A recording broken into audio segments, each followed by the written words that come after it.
James cleverly cuts off his interview with BBC Breakfast. Sign up for free now for the biggest moments from morning TV. Subscribe and valid email. When you subscribe, we will use the information you provide to send you these. Sometimes they'll include recommendations for other related newsletters or service. Our privacy notice explains more about how we use your data and your rights.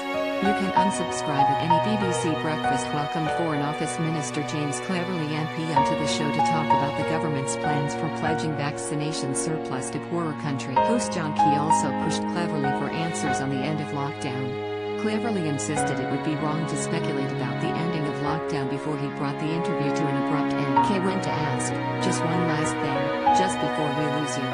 However, he was cut off as Cleverly replied, John, we've overrun again, so I do need to get across to another interview to another channel. I do apologize. Okay, in that case we will have to leave it there. We have outdone our time. Thanks for speaking to us this morning.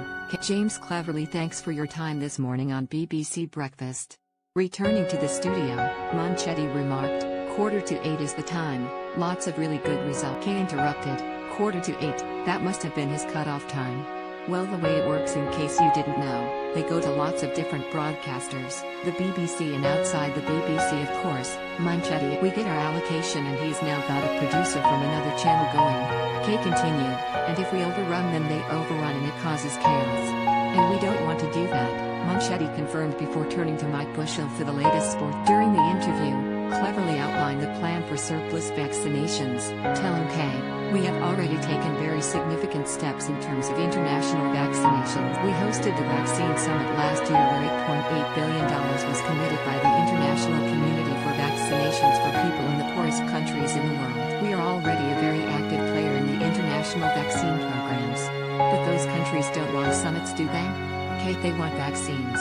Cleverly replied, well, it's because of the decisions that we made. Because of the very effective decisions made by ministers that we have been consistently right at the front of the vaccine research, vaccine production and getting vaccines agreed by Because of our fast actions, we will be able to, in the future, be able to help make the world safe. Trending ultimately, our first priority must be for the protection of British people, as the British government, that's our job. But we're also making sure that we help vaccinate the world and doing it in the fairest way, which is in a multilateral organization that can assess on need rather than on some short-term international diplomatic